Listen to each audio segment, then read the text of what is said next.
Okay, so today we're going to be working on modifier edit commands in AutoCAD, and under chapter week 5 objectives, you see that we have several here that we're looking at. So we're going to pretty much finish those up and add to the ones that we've already talked about: fillet, offset, move, copy, I believe erase.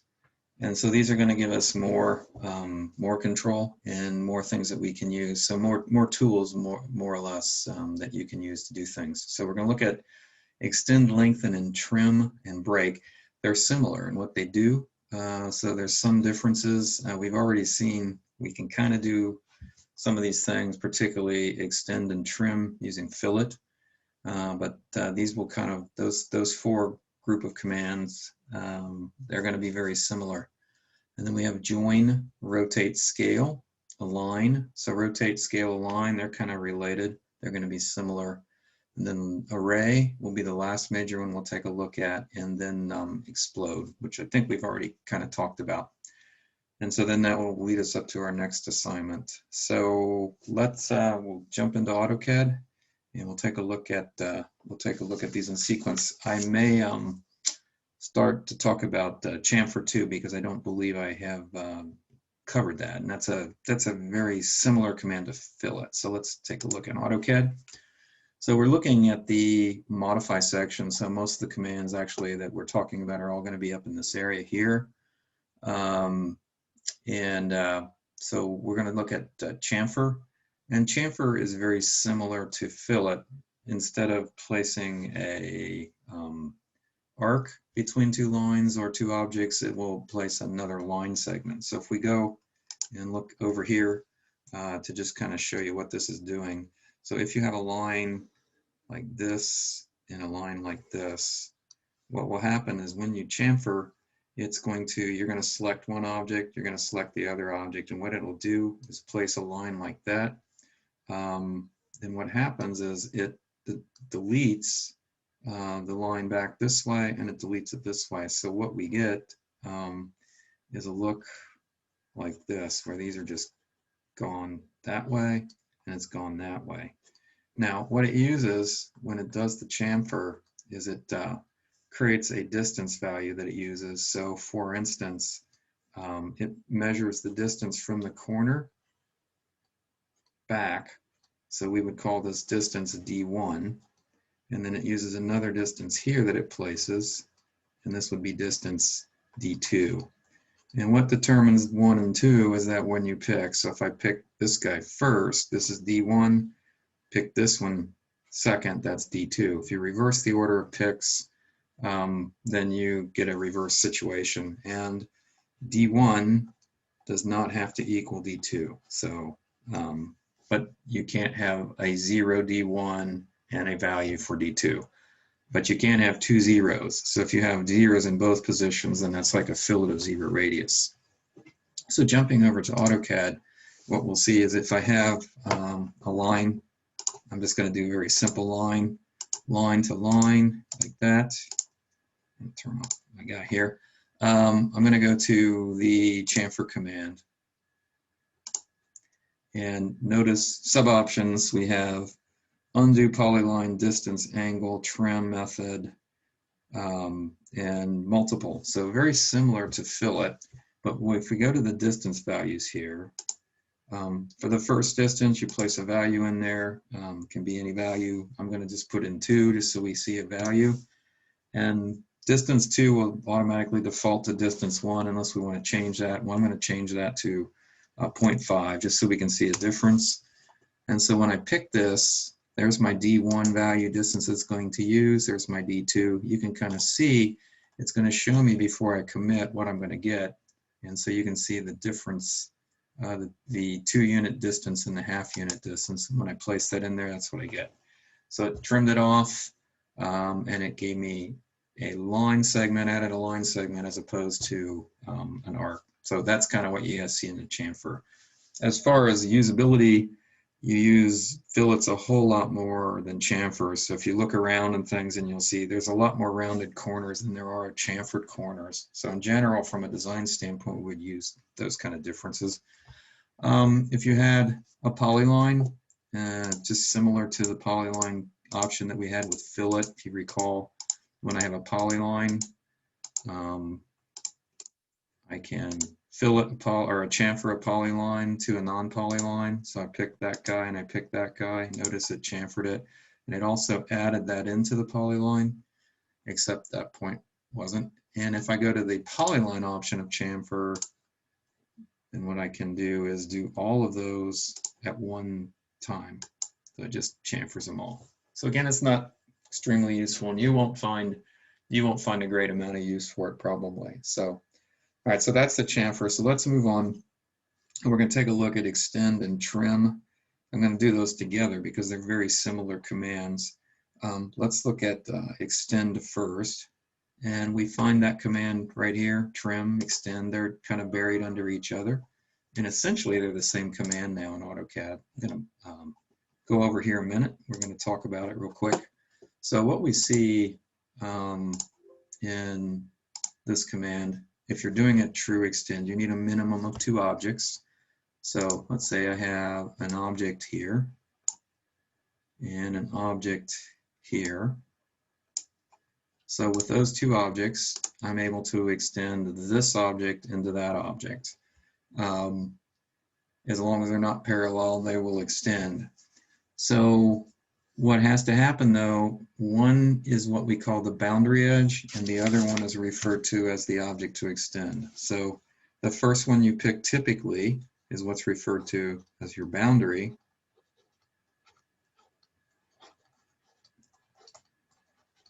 And then this would be the object to extend.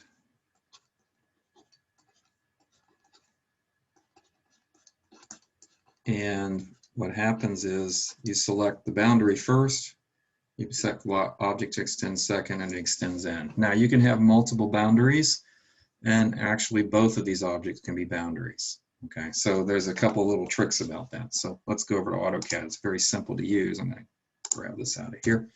So I'm going to show you a couple things. I'm going to draw a couple of different types of objects. So I'm going to have a line here. And if you're following along, you might want to do something similar. I'm going to draw me a real simple 3-point arc, because arcs are going to act a little tricky when you extend. I'm also going to have a line that's pointing kind of like that, and another one that's like this. Okay. Now technically all of these objects should extend, but you might notice that this one, when I extend it, is going to hit a boundary edge, where this one actually isn't. But mathematically, if I extend this line out into infinity, mathematically, there is a boundary edge out here, as long as, again, they're not parallel. Arcs will be kind of tricky because you can extend an arc either one side or the other, but you can't extend both sides because you can't make an arc into a circle. And that's what it would be trying to do. So if we go to extend, notice what it's asking me to do is select objects, but what it's actually saying is to select boundary edges. So what most people do is they go in and they start selecting all the objects they want to extend, and that's the incorrect way of doing it. What we actually want to do is select the boundary edge. Now I can select multiple boundary edges, but I have a little bit more control if I select just one boundary edge. So I'm going to hit enter once I've selected the boundary edge, and then I'm going to select the object to extend. Oops, it bumped me out. Something didn't work right. Okay, so object to extend, object to extend. Notice this one won't extend because it's already been extended once. But if I undo what I just did, then I can extend the other side. So it does have that built-in undo. Now notice this one, well, that one is extending. And there's a reason for that. Normally it wouldn't, and probably if you're trying this at home, it won't.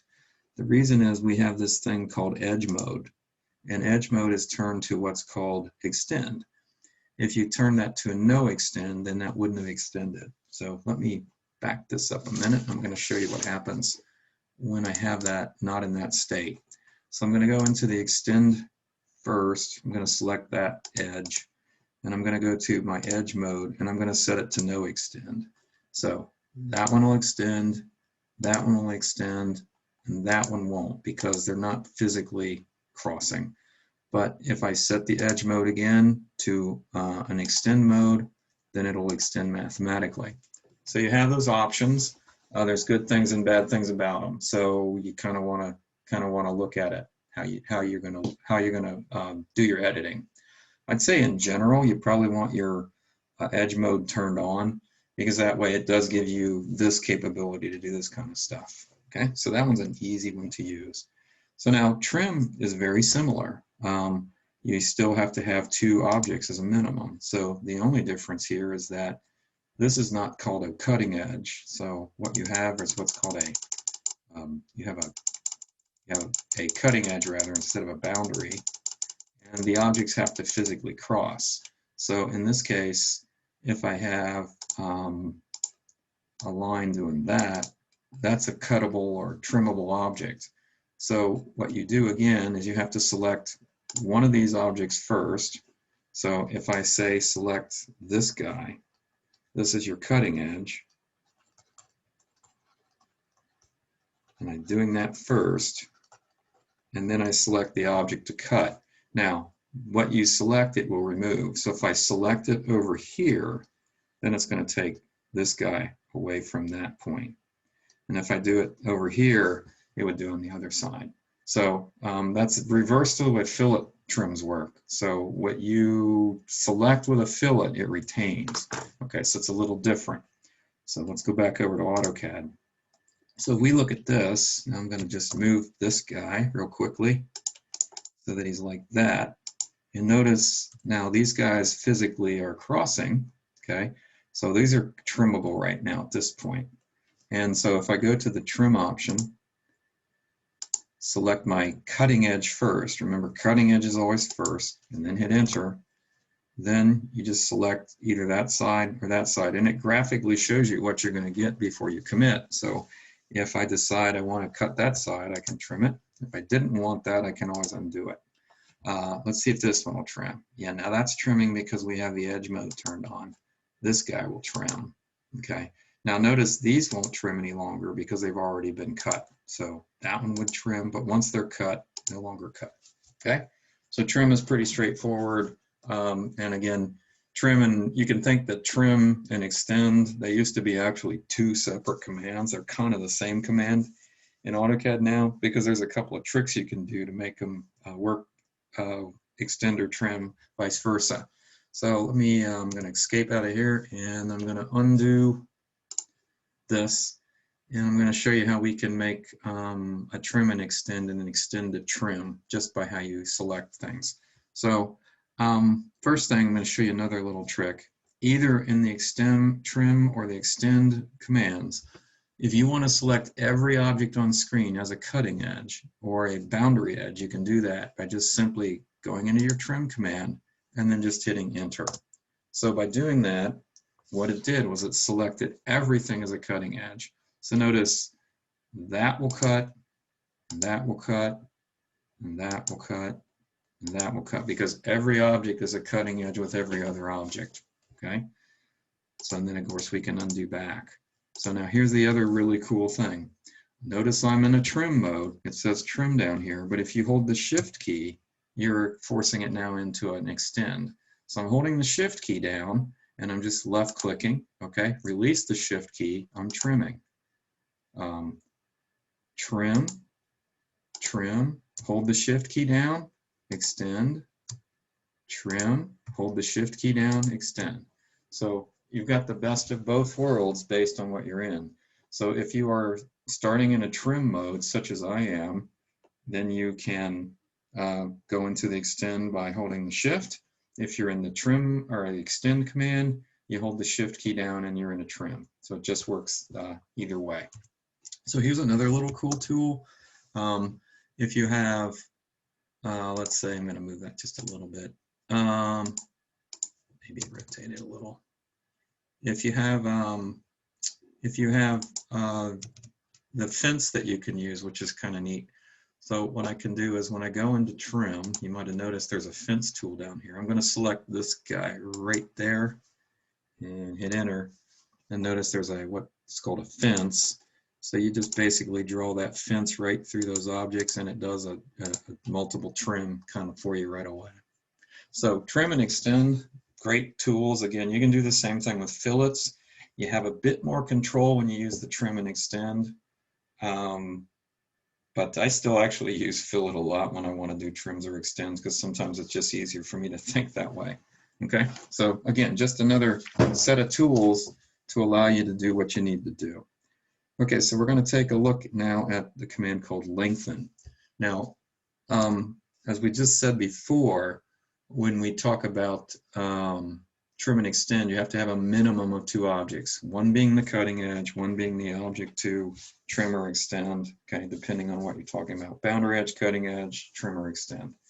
With lengthen, it only works with one object at a time, so you can't do multiple selections. I'm going to move a couple of these objects around just so you can see how this works. So I can extend to basically any object that has endpoints. So arcs, lines, polylines, any of the things that we've talked about. Those are the major ones that we're going to see. So when we go into lengthen, first of all, you got to find it. It's really not that easy to find up here. I think it's right there. Yeah, that's the lengthen command. So it has 4 sub options.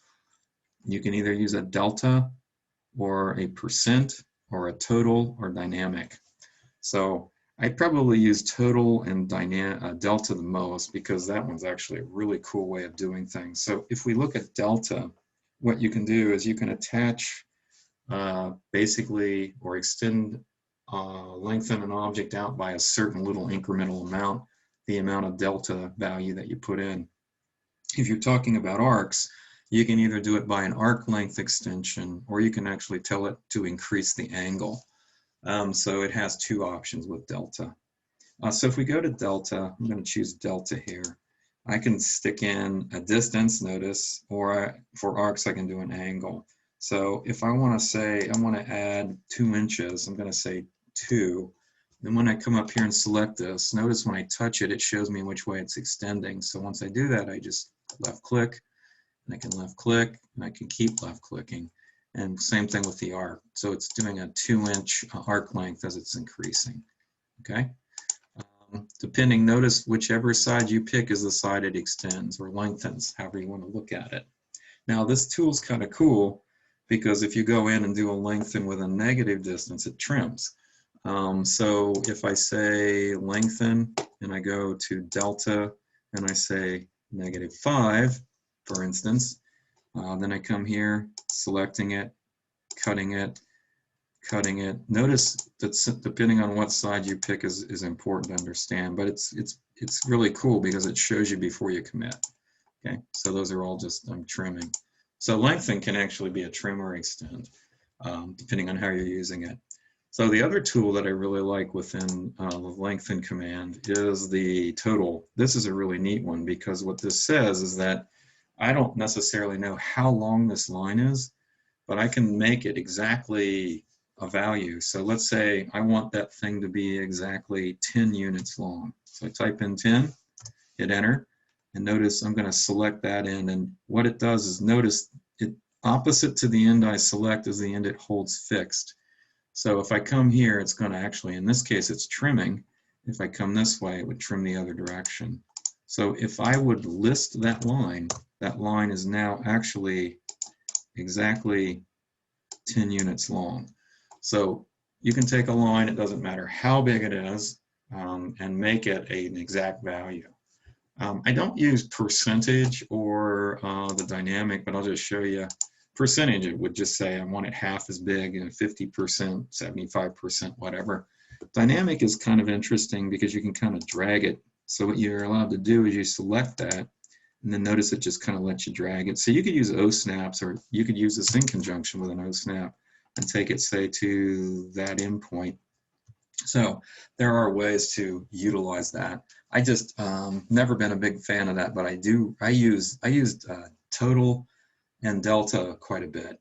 Well, the other thing also to note, and I don't think I mentioned that, but you're not actually tacking pieces onto this, you're actually pushing the line out. So you notice when I lengthened that, there's still 2 endpoints here. So it's not like I'm adding pieces to it. So that's another thing, nice thing to know. You might recall we took a look at a polyline lengthen option, and when you do a polyline lengthen, it actually tacks another segment onto it. Okay, in this object, it doesn't do it. So, or with this command, it doesn't do it.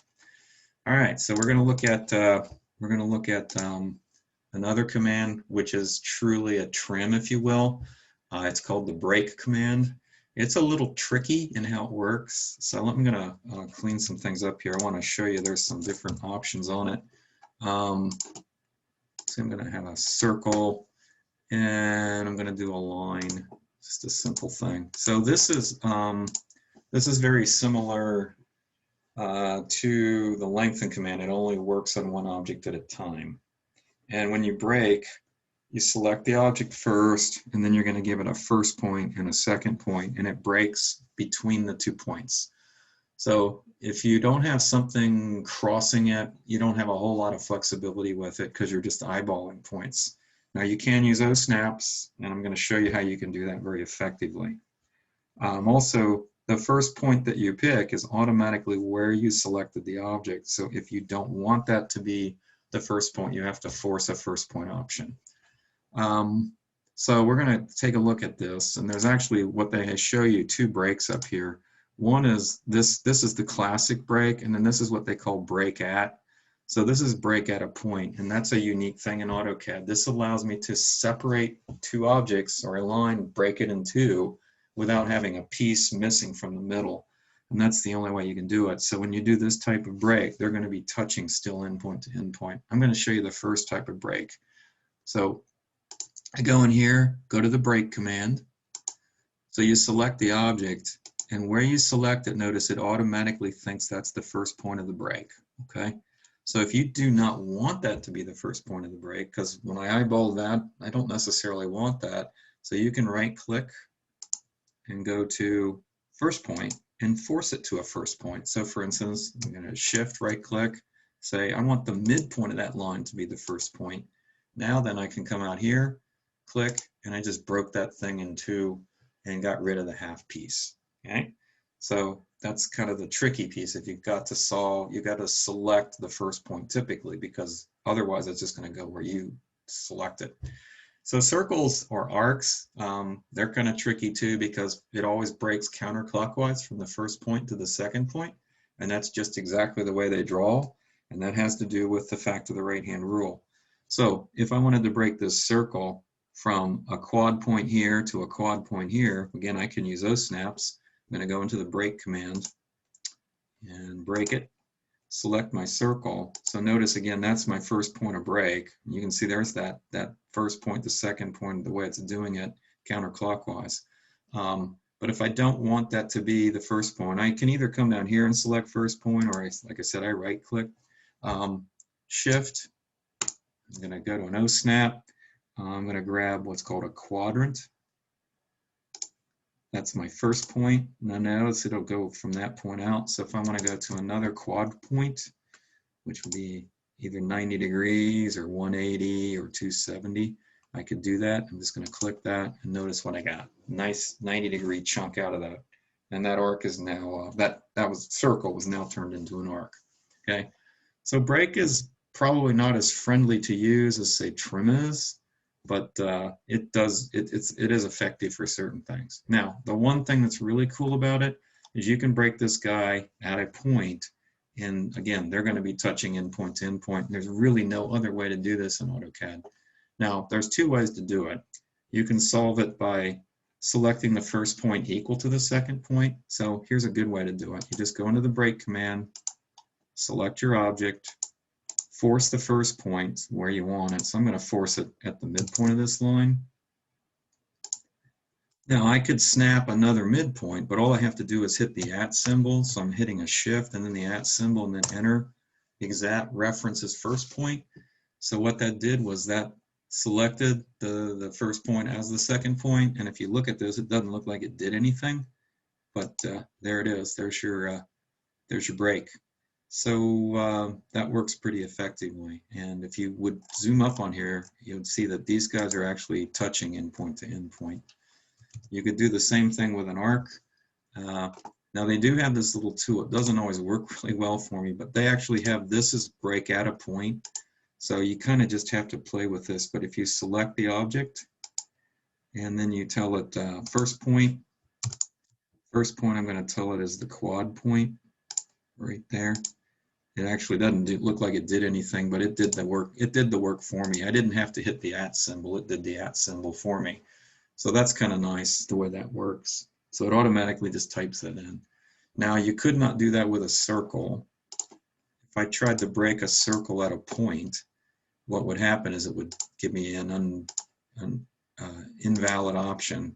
So if I tried to do that as a quad point, let's say there, what it's telling me down there is an arc cannot be a full 360 degrees. So in other words, you can't cut a piece out of a circle with no break in it at all, with no arc missing, because that would violate AutoCAD's 360 degree rule for an arc. So that's the only downside. So break has got some cool options.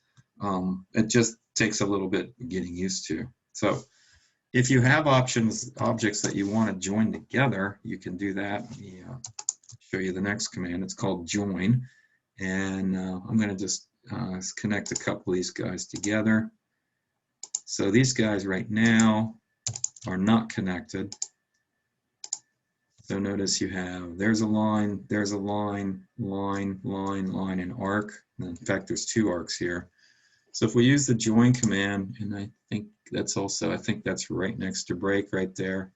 What you do is you basically select the first line or object that you want to join, and you can actually just go in and say, I want to select them all, and then just hit enter.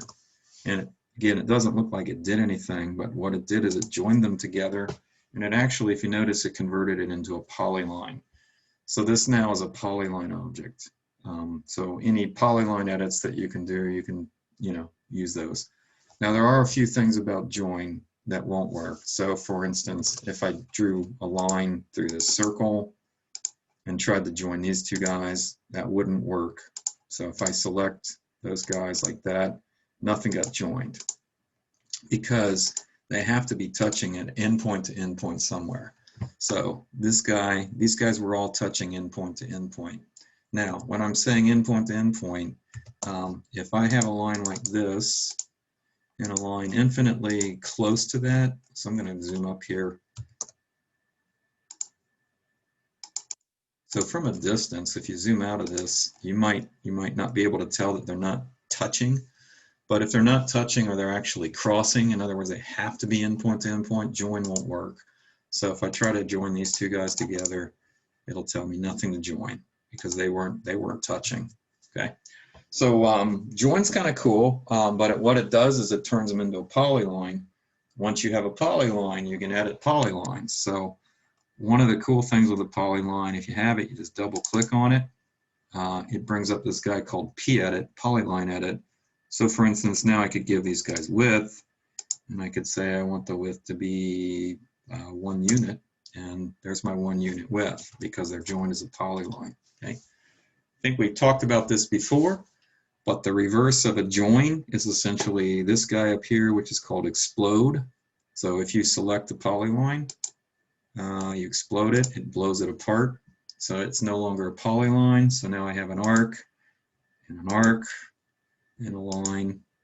Okay, you get the idea. And also notice, because it's an exploded option there, it's going to lose its width. All right. There's other types of objects in AutoCAD that you can explode besides polylines. We're going to talk about one next week, which is called a dimension. You can explode a dimension. You can explode hatch patterns.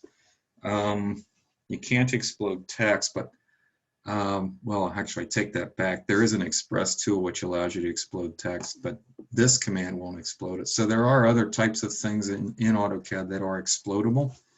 But in general, keep in mind when you're exploding at something, you're blowing it apart. So it's losing a lot of its functionality. So that could be really a bad thing sometimes. Okay, so we're moving along really well. I hope that you're catching this. We're going to have time to talk about this also on Wednesday. So if you're not getting anything, I'll have time to take a look at this with you again. So the next command we're going to take a look at is rotate. And scale and rotate are very similar in how they work. So I'm going to take a look at rotate first, and then we'll look at scale. So let's go over here to this little board here. I'm going to show you a couple things about rotate. It has several options. It's very simple to use, but you got to be careful with it too, because it can definitely create a problem for you if you rotate things incorrectly. And particularly in the mapping business, you do rotations very often, but you got to make sure you rotate everything properly. So let's assume that we have an object that we want to rotate. So I'm just going to draw a little, in fact, we're going to draw this in AutoCAD. So we got this little flag kind of thing. So if you have that object or a group of objects, you can rotate them. And what you do, of course, is select the objects first, okay? Then it's going to ask you to provide a base point for it. So this is like sticking a pin in it, and that's the point about which it's spinning. So the base point can be anywhere on the object or off the object, so it doesn't really matter. Normally, your base point would probably be like, say, a point like on the object. So I'm going to make that my base point. I'm going to call that the base point. So that's the point about which the rotation is going to occur. So because of right-hand rule in AutoCAD, you're going to use the same concept. If you want to rotate those objects this way, that's going to be a positive rotation. If you're going to want to rotate them this way, that's a negative rotation. And you also have two objects or two methodologies of rotating. If you know the angle that you're rotating about, let's say I'm going to go this way 30 degrees, I would just type in 30 degrees and it would move at 30 degrees with respect to whatever object was there, okay? The other option is what's called a reference option, and you can reference that with respect to the x-axis. So if you reference an option, when you say 30 degrees, this line will be 30 degrees with respect to x. So that's the reference option. So there's two methodologies, and they're both really good, but you have to be really careful when you use them. Again, if you've got like a mapping project, one of the biggest things you got to make sure is that you get every object before you rotate it, because you can just really screw things up, especially if you have like thousands of objects out there. You miss a couple, you're going to have a problem. So let's go back into AutoCAD here. We're going to do this very thing. I'm going to draw a really simple little picture, just like I had there. So I'm going to just draw an object here to here and back to, I'm just going to do a nearest. So there's my flag. Now I really have no clue what angle I drew it at. I just eyeballed it. But what I want to do is rotate this thing. So I'm going to go up here to the rotate command. Notice it's right next to move, very prominently displayed. And notice what it's asking is to select objects. So the first thing I'm going to do is select objects. Now if I needed to get every object in my drawing, I would probably type in the word all, A-L-L, and that selects everything. But if you remember from last week when we talked about layers, if layers are frozen, it's not going to select everything. Or if layers are locked, it's going to ignore those. So again, you have to be very cognizant when you use this command, how you're using it. So once I've selected my objects to rotate, I hit enter, and it asks me to specify a base point. So remember, that base point can be anywhere. But that's like the pin that you're sticking in there about which the rotation occurs. So in a case like this, it's probably going to be on the object. So I'm going to do a O-snap rotation based on that endpoint down here. So notice I am actually in just a rotate mode, but you also notice there's a specify rotation angle, which we just talked about. This would be a positive rotation. This would be a negative rotation. But there's also what they call the reference option. So if I just go down here and I type in a value, let's say 50, notice what it did is it added 50 to the basically the long line of the long axis of that, and it just rotated at 50. But that's not 50 with respect to the x-axis. You can see that. If this is the x-axis, 50 degrees would be somewhere over here. Okay, so that's a common rotation. If we did the same thing again, just select it, give it a base point again. If I say negative 100, notice it goes down the other way, okay? So let's say we want to make this thing exactly vertical, Okay, so in other words, 90 degrees with respect to X. So I don't know what this angle is with respect to X currently. So I could calculate that, or I could figure it out. But again, if I'm off just a couple of seconds of arc, and I'm talking about a huge mapping project, that can really throw things out. So you kind of want AutoCAD to find this stuff for you. So that's where reference is really helpful. What I can do is reference this. So I'm going to go ahead and select my flag like that. And I'm going to give it a base point. Again, my same base point. Let's see, do an endpoint base point. And in this time, instead of using a rotationing, I'm going to reference it. And what I'm going to do is show AutoCAD 2 points.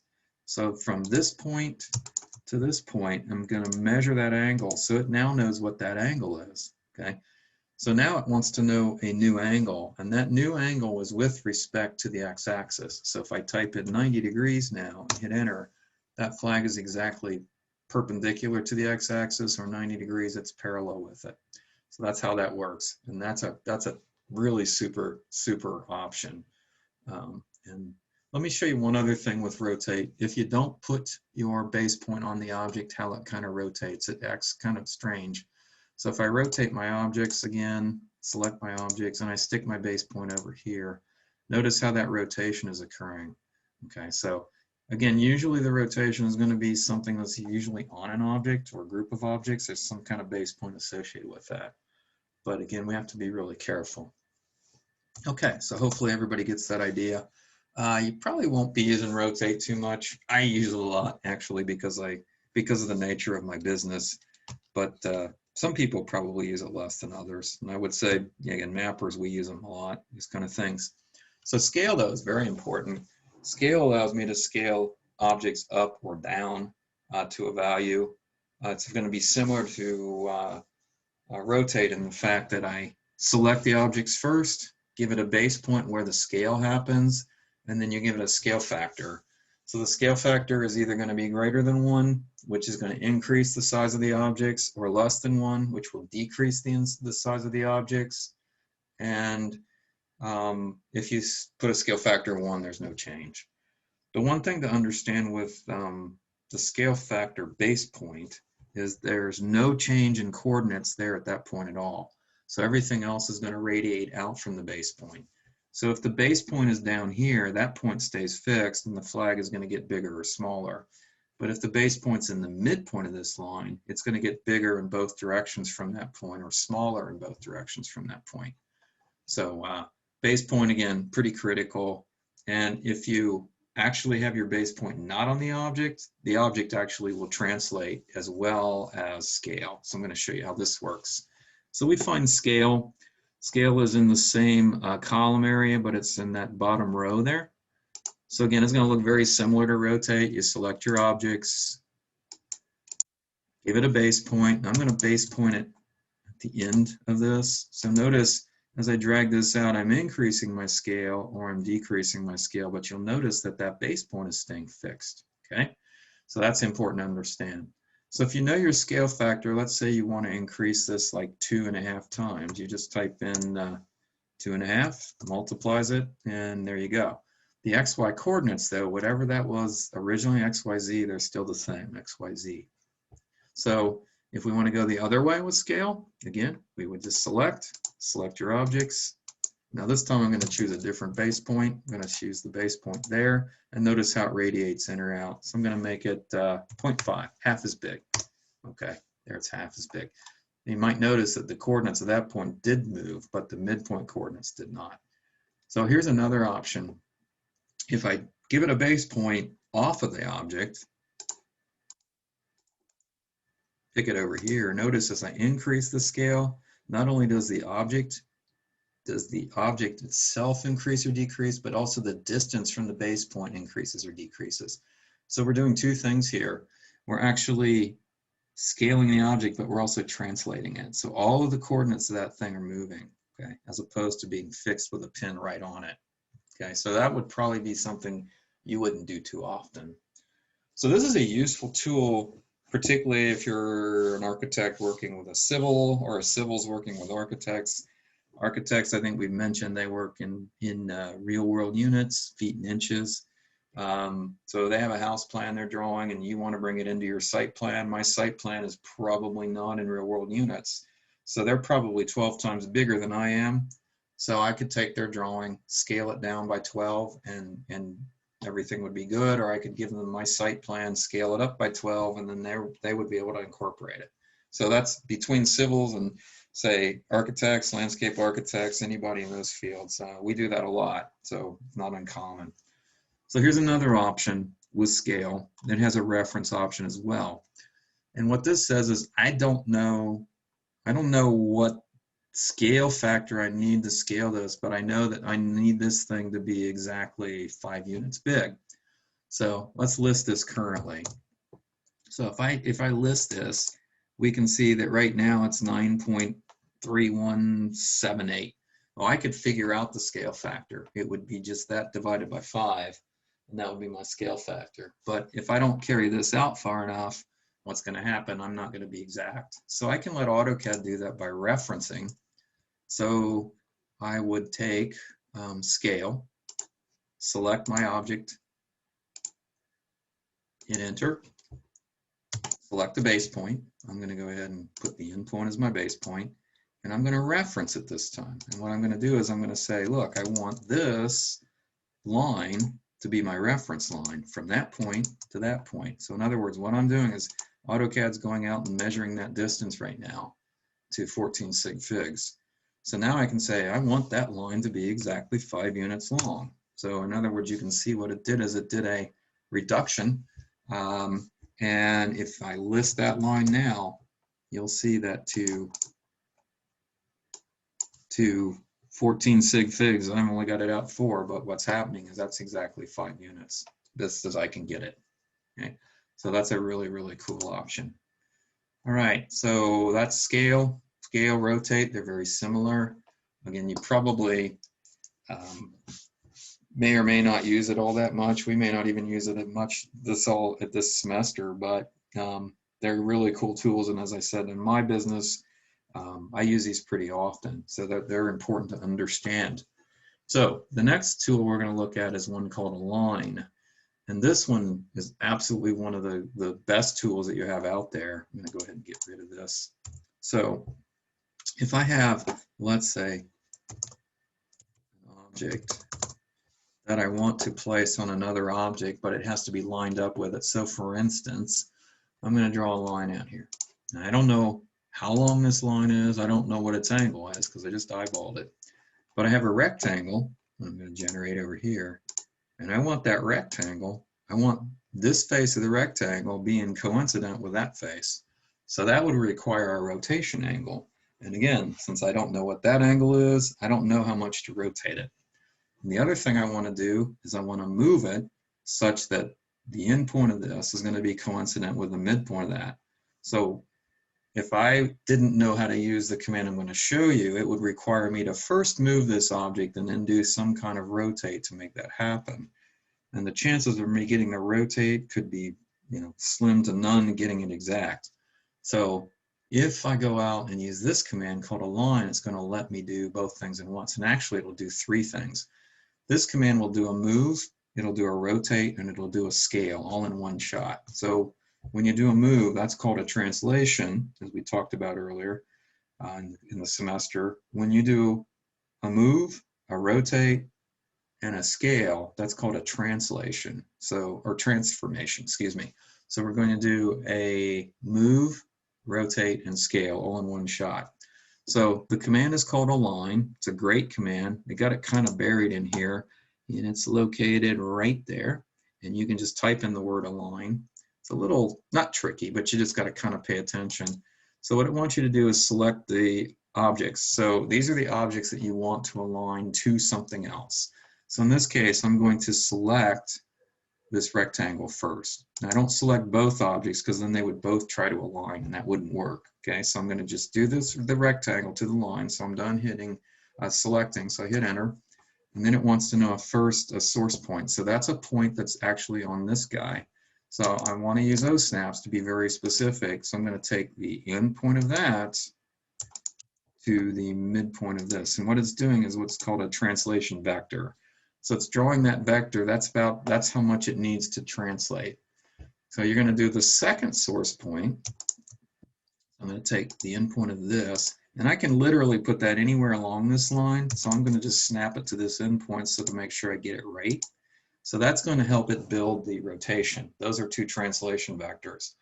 So it's now asking for a third source point, and the reason being because you can do this in 3 dimensions. So you could have another z direction that you're going with on this. In this case, I'm doing what's called a 2D transformation. So all I'm going to do at this point is just hit enter. So now it's asking me, do I want to scale objects as they are aligned? So what that's saying is, if this distance right here is not equal to the distance between the two translation vectors, it'll scale it up or down. In this case, you can see it looks like it's bigger. Well, I'm going to say no, and then I'm going to just hit enter. And when I hit enter, I want you to watch what happens. It's going to do a move really rapidly and then the rotate. Okay, ready? There you go. So it went move first, then the rotate. And notice I didn't scale it.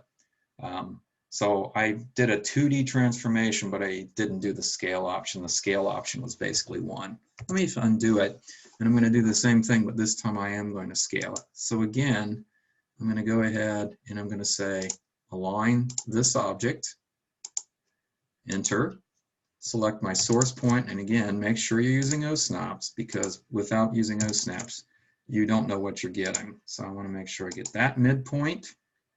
And then second source point is from that endpoint to second destination point, that endpoint. And I'm going to hit enter because it's a 2D transformation. And then this time I am going to scale. And notice what it did is it increased that scale. Okay, this is really one of the best commands out there. And like I said, it really does 3 things in one for you. Very potent. If you have a really strange rotation that you need to perform and you're not certain of the angle and you're not really certain how to use a reference angle, this is probably the way to go because it's really going to make a difference for you. Okay. All right, we got one more command that's a little bit more complex that we're going to look at. It's called the array command. And the array comes in 3 flavors, if you will, or 3 types. They make it look like it's 3 commands. I guess it kind of is now, but it's you're going to generate what's called an array object. And let me erase this. So arrays come in 3 types. This one right here, which is called your rectangular array. So those would be like ceiling tiles that are arrayed in a row in a column pattern, or floor tiles, or even bricks. Those would all be considered arrayed patterns, or what they call a tessellation. Then you have what's called the polar array, which would be like numbers on a clock, where they are arrayed around a circle. Or you can see that little picture how chairs are, around a table are arrayed. That's a polar array. Then they have this path array. I call this a string of pearls because it's kind of like you have an object and you have this kind of follows along a string, if you will. And so it can be an irregular shaped thing. Now, we're not going to be doing a path array, but I'm going to show you how to do it anyway. It's kind of a cool option. But we are going to be doing a rectangular array or polar. These are really useful tools. And the old array in AutoCAD just generated basically copies very rapidly, but this will actually generate what's called an array object. And the beauty of having that array object together is that it functions as one object and it makes it easy to edit. But this is one that you can actually explode. So if you take an array object and you explode it, you're going to kill it, which you may want to do that. But then again, the idea may be that you don't want that. So we're going to do the rectangular first. So this exists in a pattern of columns and rows. Let me go to this real quick, just discuss a few terms here that are important with this array. I keep doing the wrong function there. Okay, so if we have, let's see if I can get a simple rectangle here. With a rectangle like this, if you want to copy rectangles in a pattern, it's a lot simpler than what I'm doing. This would be an array. Okay, now they would all be the same size. But what you have is objects that are running in this way. These are called your rows. So they can go up or they can go down, and objects going this way, these are columns. Okay, so, and the columns can go this way or this way. So this is your base object. That's your object that you're starting with, and these are your copies that the array is creating. So this would be one row by 3 columns. So we have 1, 2, 3. And this is called your distance between, but actually you got to think about this. The actual distance that you need to provide is the distance from the original point to the same point in the copy, okay? So for instance, if this object is 1 unit big and you want this to be a half a unit, this distance has to be 1.5. If you tell it 1, basically this guy will be sitting over on top of it, okay? Rows work the same way. So if I want to go this way with a row value bigger than what this is, then I have to make sure I increase that. That's the only thing you have to pay attention to. And the beauty is that the dialog boxes work so effectively, it's real easy to do. Now, these distances can be positive or they can be negative. So a positive distance is going to go this way with columns. A negative distance is going to shoot it this way. Positive row will go this way. Negative row will go that way. And also, when you determine the number of rows or columns, it has to be a positive integer. So 3, 2, 5, 6, a counting number, but you cannot have a negative. And you can't have a real number, so 5.6. You can't have 5.6 rows. Okay, so those are the only kind of things you got to remember with it. So let's do this very thing. I'm going to show you how quick and easy it is to generate a whole lot of objects very rapidly. I'm going to go in here and I'm going to generate a rectangle. And I'm going to make this rectangle exactly 1 by 1 big. Okay, so it's 1 inch by 1 inch. So again, we have to kind of know that when we're doing our array, so we do this properly. So when I go in and do my array, I select my rectangular array in this case, select my object to array, and hit enter. Now it automatically arrays, and the reason is because we have this context-sensitive editing tab that has shown up, and it's got all these settings already in it. So notice there's 4 columns. So there's 1, 2, 3, 4. And 3 rows, 1, 2, 3. Notice the distances are positive in both respects. So that's why it's going in that quadrant. So you could send it in this quadrant, you could send it in that quadrant, or you could send it in this quadrant, depending on whether you're positive or negative numbers. So watch, we're going to beef this up. Let's say I want to change that distance there to 1.25. So notice when I do that, that distance is now 1.25 from here to here, because remember the base unit distance was 1 on that. And I'm going to beef this up to, let's say 50. And I'm going to do this to 10. And you're going to notice now there's my array pattern. And when I'm done, I hit this green check mark right there, and there's your array. And the beautiful thing about this is all one object, okay? And what's really cool about this is if you want to edit it, let me turn this guy off a minute. If you want to edit it, all you got to do is click on it, brings you back to the editing tab, and you can say, oh yeah, that was too many columns. We want to back that off to 25. Just as simple as that. Or I want to tweak this distance. I want that distance, let's say, to be 1.1, okay? That's simple. Again, when you're done, you just hit the check mark and you're good to go. So if you explode this thing, you kill the array. So notice if I click on this, or if I hit explode and select this guy, he's no longer an arrayed pattern. It's a bunch of separate squares. So you've lost the flexibility to be able to edit them and those kind of things. However, when it's in an array, you can't do certain things, like you can't trim it and you can't like go and remove objects. So if I indeed did want to go in here and let's say remove that bank of objects, I wouldn't be able to do that if it's an arrayed pattern. So there are some downsides. There's good things and bad things about it. But in general, the array is really a easy tool to use. They've made it so simple. It used to be very hard to do because everything was at the command line. There's a couple other things you can do. Notice there's what they call levels. So you can have a 3D array. This could be going out in space. You can edit your source.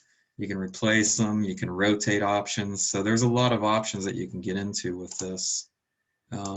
So notice also, let's say I wanted to send it in another direction. I'm going to just say, I'm going to make that a negative 1.5, and notice it flips it or basically mirrors it. Okay. So there you go. There's your rectangular arrays. It's very useful for things like parking lot stalls, you know, parallel lines very rapidly, or things like I just drew here. So there's a lot of applications for it. Okay, so that's the rectangular array. So the polar array, you kind of think that it works around a circle. And let me get out of here. All right, so if I have a circle, and I'll try to draw a circle. Now the circle on the polar array is kind of an imaginary thing. It really doesn't exist. We're just going to assume it does. So what we do is we start out with an object kind of like, let's say here. And the polar point is the point of the center of the circle. And so what it's going to do is it's going to make multiple copies based on like something like this. Now what will happen is each object will have the same angle between it typically. So for instance, I can tell it, I can give it the angular value here. Let's say I want this to be 30 degrees, and then all of these will be 30 degrees.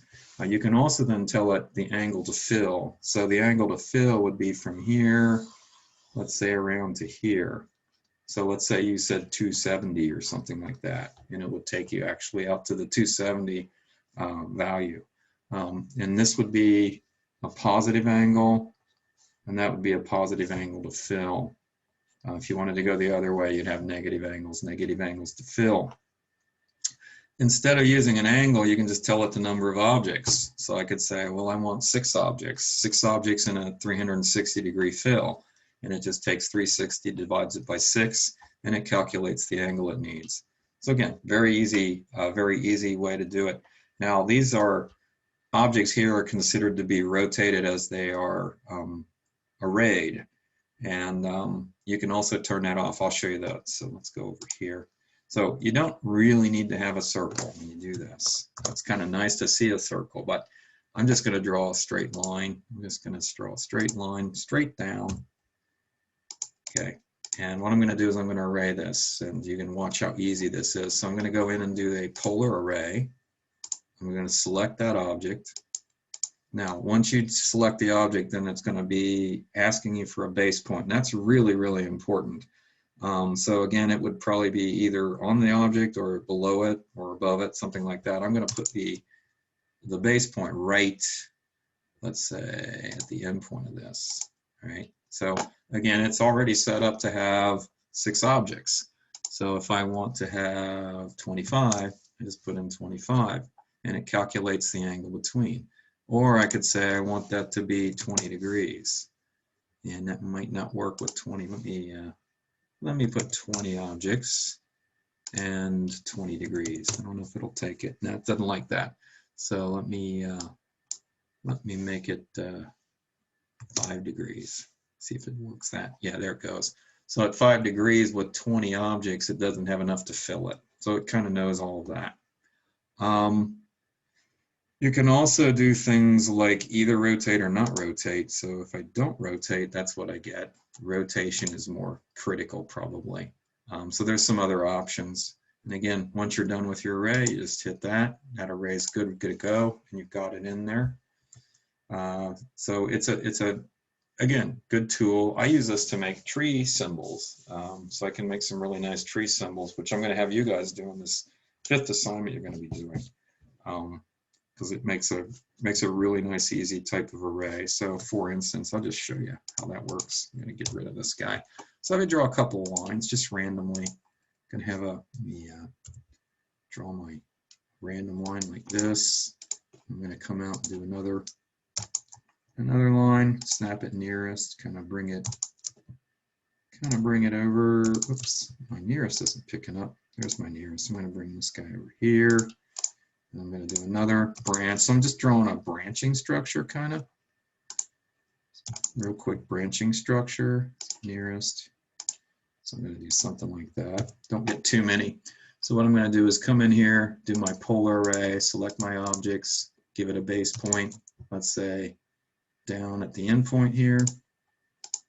And if I beef that up by maybe a few more objects, maybe 10, it makes kind of an interesting little tree symbol. Get too many, it kind of looks like a spider graph or something. So, but there's some really cool things that you can do with it.